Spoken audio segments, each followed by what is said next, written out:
Olá, aqui quem fala é Michele Camargo, seja bem-vindo a mais um vídeo do nosso canal. E no vídeo de hoje a gente vai falar sobre o que é acoplamento.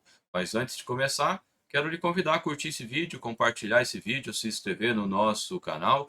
E se nós temos lhe ajudado com os nossos vídeos e você quer retribuir, você consegue através do botão Valeu Demais ou se tornando membro do nosso canal. Como membro, além de nos ajudar, você também tem acesso a vídeos e materiais exclusivos. Então, clique em Seja Membro e verifique qual a modalidade que melhor lhe agrada. Bom, sem mais delongas, né, vamos então ao tema do vídeo de hoje. O que é acoplamento, né? Acoplamento, ele é um elemento que é utilizado com o objetivo de transmitir potência. Tá, sumi um pouquinho aqui a parte de baixo, né, mas aqui está escrito transmitir, né? Então, quando eu quero transmitir potência. O que é potência no contexto dos equipamentos rotativos? Ou poderia ser alternativos também. O que é potência? Potência, no caso dos equipamentos rotativos, é um eixo girando. É um eixo girando, quando você tem um motor elétrico, por exemplo, né, girando e tocando uma máquina, você tem um torque sendo transmitido ali através do acoplamento que une esses equipamentos. E o torque, relacionado com a rotação, eu consigo calcular qual que é a potência. Potência é energia por tempo. Seria, em termos de unidade no sistema internacional, é o watt, e watt é o mesmo que joule por segundo. Joule é a unidade de energia. Então, joule por segundo é energia por tempo. Isso é potência. Então, os acoplamentos são componentes utilizados para transferir essa potência para as máquinas de um modo geral, né? Isso começou lá com as máquinas hidráulicas, depois a vapor, com a Revolução Industrial, e hoje, né, o principal componente é o motor elétrico, né, que faz esse papel, embora se use ainda turbinas a vapor, né, é comum principalmente para tocar alguns tipos de equipamentos de alta potência. Bom, então eu quero transferir potência, né, do equipamento que vai ser o meu equipamento motor, pode ser um motor elétrico, motor a combustão, uma turbina, uma roda d'água, por exemplo, né? É claro que não é tão comum assim hoje em dia, mas em tese poderia ser. E além disso, né, além de transferir potência, eu posso aproveitar o acoplamento para compensar desalinhamentos. Nós falamos de alinhamento no vídeo anterior, né? Dá uma olhada aqui no nosso canal, aonde a gente comentou sobre o que é desalinhamento, os três tipos, e a questão do alinhamento, né? A importância do alinhamento de máquinas. E esse desalinhamento pode ser angular ou paralelo. Aí você fala assim, acabei de falar que é três. É três, que é a combinação dos dois, né? Que é chamado combinado. Então, em tese, existe só dois mesmo, né? Angulares e paralelo. E quando tem os dois presentes na máquina, que é o que acontece na grande maioria das vezes, você tem o desalinhamento combinado. Então, se usa falar que é um terceiro tipo. Eu gostaria de falar que é dois tipos mesmo, e os dois estão presentes. Mas aí é uma opinião minha, né? E difere da maioria das pessoas. Bom, para que o acoplamento faça a compensação de pequenos desalinhamentos, vou até destacar aqui, né? Não é gigantescos alinhamentos. A gente vai mostrar algumas animações aqui que vai dar a impressão que é super grande, mas não é. São valores pequenos, na casa de décimos, na casa de centésimos, dependendo do tipo de acoplamento. Então ele consegue. A gente comentou, inclusive, no vídeo anterior, que a gente não consegue fazer um alinhamento 100%, totalmente zerado, por várias razões, né? Por a questão de instrumentação, para você conseguir, você teria que ter instrumentações muito precisas, não seria prático, demoraria muito tempo, e por aí vai, né? Várias questões, então depende, você pode deixar um certo desalinhamento permitido, né? Isso quem deve especificar é o fabricante do equipamento, para, né, qual é o ideal para o equipamento que ele construiu, mas você pode, né, como existem esses desalinhamentos residuais, então você pode usar um acoplamento para minimizar essa existência, né? É claro que o acoplamento tem que estar preparado para isso. Como é que eu sei o limite do meu acoplamento? Você tem que olhar os dados técnicos do seu acoplamento. Isso não é padrão, depende do tipo, tamanho, modelo, enfim, né? Vai depender de que acoplamento nós estamos falando, né? Cada um deles vai ter características adicionais ou não, né? alguns permitem até movimento axial, outros não, então depende do contexto, né, do tipo mesmo que você está trabalhando, entre outras questões, né. Voltando aqui para a apresentação, então eu vou ter, eu posso usar, né, o acoplamento se ele for flexível, né, não é qualquer acoplamento que faz isso, se ele for flexível, que é o que a gente usa na maioria dos casos, a gente faz essa compensação. E eles podem também ser usados como fusíveis, né? O que é um fusível, né? Vamos fazer a analogia com o fusível lá da elétrica, né? O fusível é um componente que quando passa uma corrente maior do que deveria, ele rompe o filamento, aí tem vários tipos também, mas aí rompe, né? Ele estraga, vamos dizer assim, e não deixa mais passar corrente elétrica. Com isso, ele protege os equipamentos elétricos de sobrecarga, por exemplo, né? E no caso, o fusível tem essa conotação também. Então, existem máquinas que existem a possibilidade de você ter travamentos, né? Por exemplo, uma moenda, né? Pode acontecer de entrar alguma coisa lá que trava aquilo. Se você não tiver um fusível, o que, que vai acontecer? Travou o equipamento principal, o motor elétrico, digamos que seja o motor elétrico, ele vai continuar tocando. E aí vai, né, tocando até alguma coisa abrir o bico. Pode quebrar o motor, pode quebrar o acoplamento, pode quebrar a máquina, enfim. Normalmente são situações catastróficas que quando acontece isso e não tem a devida proteção. Então, o acoplamento, existe alguns tipos de acoplamento que a gente vai ver um deles que é o acoplamento hidrodinâmico, que nesse acoplamento hidrodinâmico você tem essa possibilidade, né? Pode travar que não vai, né? Acontece o desacoplamento imediatamente. Existem acoplamentos, por exemplo, de lâminas, que eles têm uma característica tal que se você tiver um excesso de torque no equipamento, ele é feito para quebrar mesmo. Aí ele quebra e desacopla o motor do equipamento movido. Com isso, ele tem maior segurança. Custa mais caro, etc e tal, mas ele tem essa segurança adicional. Então, eu estou comentando aqui coisas que podem ser adicionais, não é todos os acoplamentos que têm isso, né? Aqui a gente pode dizer que todos os acoplamentos transmitem potência. Agora, as outras coisas dependem do tipo de acoplamento que eu estou falando, né? Bom, e quais são esses tipos de acoplamentos? Os acoplamentos, eles podem ser uns acoplamentos rígidos, eles podem ser flexíveis, eles podem ser do tipo magnético e eles podem ser do tipo hidrodinâmico. Esses são os principais, né? Na verdade, os principais mesmo é o rígido e flexível. Depois já, né, principalmente quem trabalha em indústria química deve ter visto o acoplamento magnético. E existem os acoplamentos hidrodinâmicos que são menos frequentes. Eu particularmente nunca vi pessoalmente um acoplamento desse, mas existem, né? Então, como ele naturalmente pela construção dele já tem um fusível, né? Eu coloquei aqui na apresentação. Bom, o que seria o acoplamento rígido? Como o próprio nome fala, ele é rígido, né? Como ele faz? Então, nesse caso aqui, eu tenho acoplamento que eu tenho a fixação no sentido aqui radial, né? Que são esses 8 parafusos que a gente tem aqui. Então, esse aqui é um acoplamento fácil de montar, inclusive. Você coloca a parte de baixo, né? E depois coloca a parte de cima e só apertar os parafusos e, entre aspas, tá pronto, né? E ele não tem compensação, né? À medida que você aperta esse acoplamento aqui, apertou, um abraço, ele não tem nada aqui que faça uma flexibilidade, né? Esse corte que você tem aqui é para facilitar a deformação dele e ele fechar adequadamente aqui, apertando de fato o eixo, né? Não é para compensação aqui esse rasgo que você tem nesse acoplamento. E existe o acoplamento com fixação que os parafusos estão na axial aqui do cubo, né? Esse aqui é mais largo, por exemplo, do que esse, né? Essa é uma vantagem e desvantagens desses tipos, né? E quando é que eu uso acoplamento? Aí você pode pensar assim, né? Vai que você assistiu outro vídeo também. Bom, se existe um desalinhamento residual, por que eu uso o acoplamento rígido, então, e não uso um acoplamento flexível para fazer já a compensação disso?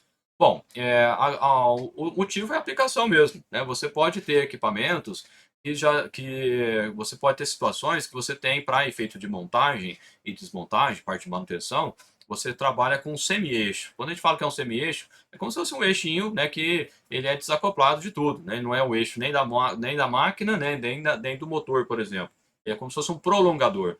E aí, nesses casos, você já tem no motor e entre uma parte desse semi-eixo, você já tem um acoplamento flexível, você não precisaria de dois. Então, você usa o acoplamento rígido, que ele é mais barato, mais simples, né? mais robusto, né, em termos de quebra menos, enfim, né. Então ele, quando você não tem a necessidade de fazer compensação, você utiliza um acoplamento rígido.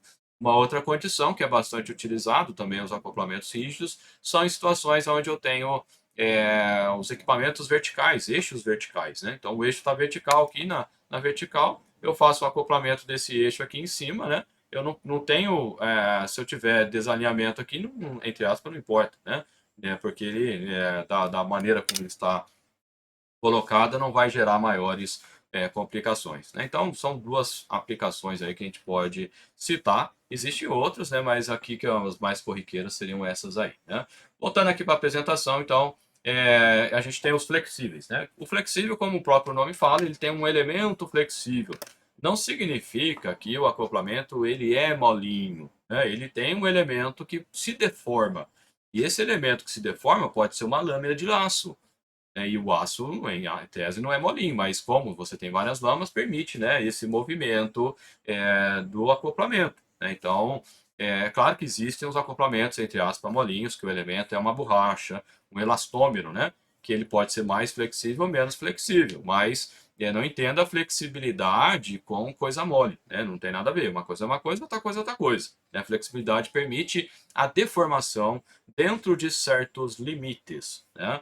Um exemplo que eu trago aqui para mostrar para vocês é o flexível, né? Esse aqui é uma animação que eu peguei uma vez, não lembro aonde, e que nesse caso aqui eu tenho um elemento elástico que seria esse elemento verdinho. Esse elemento verdinho aqui, ele está fazendo a compensação de desalinhamento paralelo. Isso não é muito comum, né? Mas eu quis mostrar aqui só para...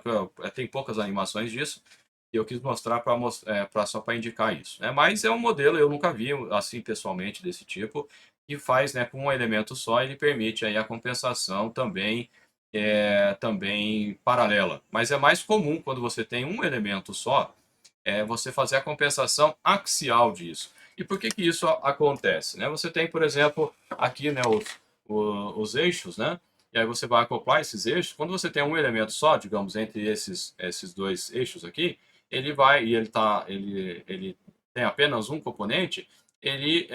Se eu tenho, né, um certo ângulo, ele vai girar aqui e vai fazer a compensação desse ângulo. Para que eu consiga, né, também compensar paralelo, porque ele estaria aqui, então ele estaria assim, seria só angular. Se ele tivesse assim, né, eu expliquei isso no vídeo anterior, o eixo, né, não coincide, então ele aqui seria o combinado. Então, para eu fazer essa compensação, eu tenho que ter dois elementos, que é o caso que eu vou apresentar aqui. Então, aqui é um exemplo onde eu tenho dois elementos elásticos, e esses elementos elásticos permitem a compensação tanto do desalinhamento angular, nesse primeiro elemento aqui, e por conta desse segundo elemento eu também consigo fazer compensação paralela, né? Então, na grande maioria dos acoplamentos que tem um elemento só, por isso que eu trouxe esse aqui para exemplificar o contrário, né, para dizer que não é todos, mas a grande maioria, né, desses que a gente está acostumado, de elastômero, de pneu e por aí vai, né, que tem um elemento só, ele só faz compensação angular, ele não faz compensação paralela, ele não tem essa capacidade por conta, né, de ter só um grau de liberdade, né, que é o que a gente fala e tecnicamente, né, a terminologia técnica para isso, né? Já quando eu tenho dois, eu permito. Aqui poderia ser um acoplamento de lâminas, poderia ser um acoplamento elastomérico, não importa. Você precisa de ter um espaçador, né? Você precisa de ter um espaçador para poder ter essa questão.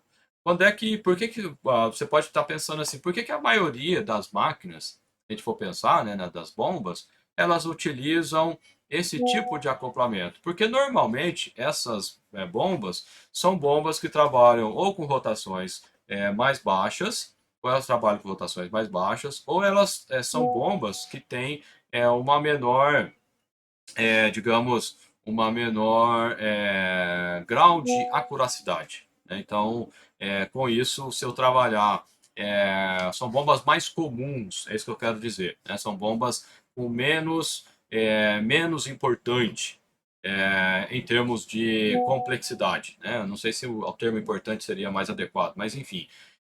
E aí, nesse caso, fazer só a compensação angular já estaria satisfatório.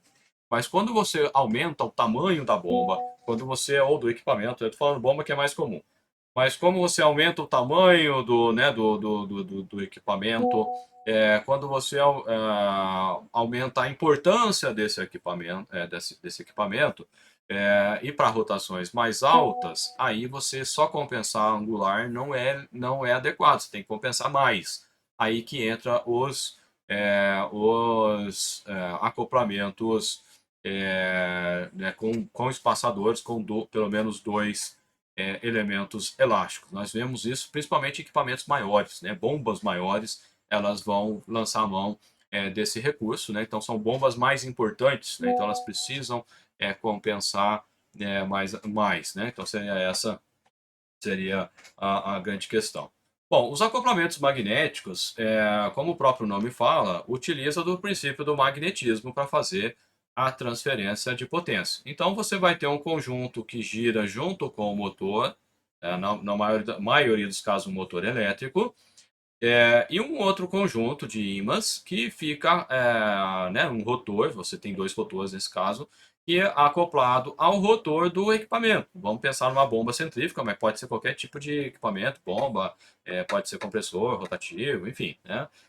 Não necessariamente é só bomba, nem só bomba centrífuga, pode ser vários tipos de bombas. Então você tem o rotor da bomba aqui, né, o componente que faz, né, a mágica acontecer na bomba, acoplado a esse conjunto de eixos. Quando o motor elétrico gira, que vai ser acoplado a esse conjunto externo, o que vai acontecer? Ele vai, por conta, né, das forças magnéticas que eu tenho aqui nos ímãs, ele vai atrair o ímã do outro rotor, que vai girar junto com ele.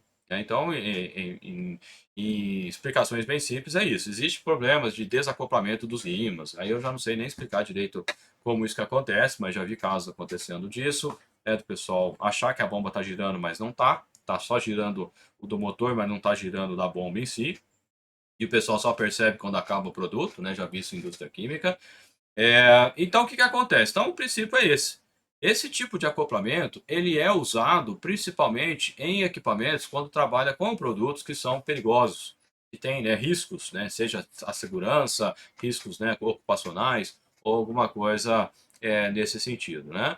Então eu uso o acoplamento magnético, por quê? Porque eu crio duas câmeras separadas, né? Eu vou ter ali a região onde só trabalha o fluido, então eu não vou ter vedação dinâmica. Então eu substituo o selo mecânico, substituo o gacheta nesse tipo de equipamento. Com isso, meu vazamento residual cai para muito mais zero. Se você já acompanha os meus vídeos, já deve ter ouvido falar sobre isso, né? Então seria esse os pontos principais. No caso aqui do acoplamento, existem, né, acoplamentos que também aqui ele é radial, né, as forças, e aqui, né, o acoplamento magnético axial. Eu, particularmente, eu nunca vi esse equipamento, só vi aqui em teoria, mas existem já, né, desenvolvimentos nesse sentido, e eu tenho mais visto, né, equipamentos com essa configuração da esquerda aqui no sentido radial. Bom, já o acoplamento hidrodinâmico, como o próprio nome fala, ele usa dos princípios hidráulicos e da dinâmica para poder fazer a transmissão de torque. Como é que ele consiste? Ele consiste aqui, então, digamos que esse vermelho seja o motor e aqui o azul seja a bomba, né, o lado da bomba. Então, o que vai acontecer? Você tem uma quantidade de fluido aqui, normalmente óleo, ou algum outro componente, e aí quando começa a girar, essas pás que tem aqui funcionam como se fosse uma bomba, e bombeia esse líquido para o outro lado. Quando esse líquido passa pelas pás que tem nesse outro acoplamento, essas pás funcionam como se fosse turbina. E aí faz com que esse conjunto gire. Quanto mais esse camarada gira, o da direita gira, mais forte vai ser a velocidade, maior vai ser a velocidade, mais forte vai ser o torque que ele vai promover. E assim ele gera, né, né, o efeito do acoplamento hidrodinâmico. Aqui mostrando, né, o fluido, como é que ele faz. Né? Ele vai, né, para a parte externa e volta pela parte do meio, pelo miolinho, que seria aqui. Né? Então, à medida que ele passa pelas pás, ora, você tem pás que funciona como turbina, ora tem pás que funcionam como se fosse uma bomba. Né? Com isso, você tem a transmissão do torque.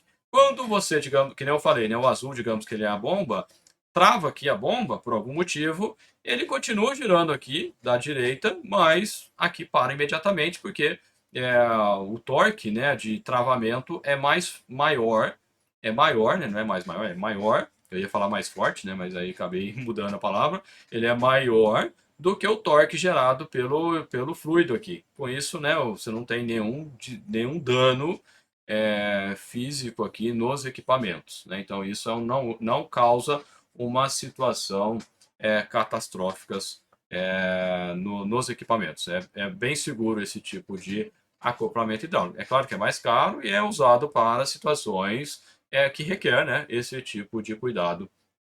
Por isso que eu estou apresentando, né? E se você quiser saber mais aqui sobre... a gente vai ter, né, um treinamento na semana que vem, onde a gente vai falar, né, sobre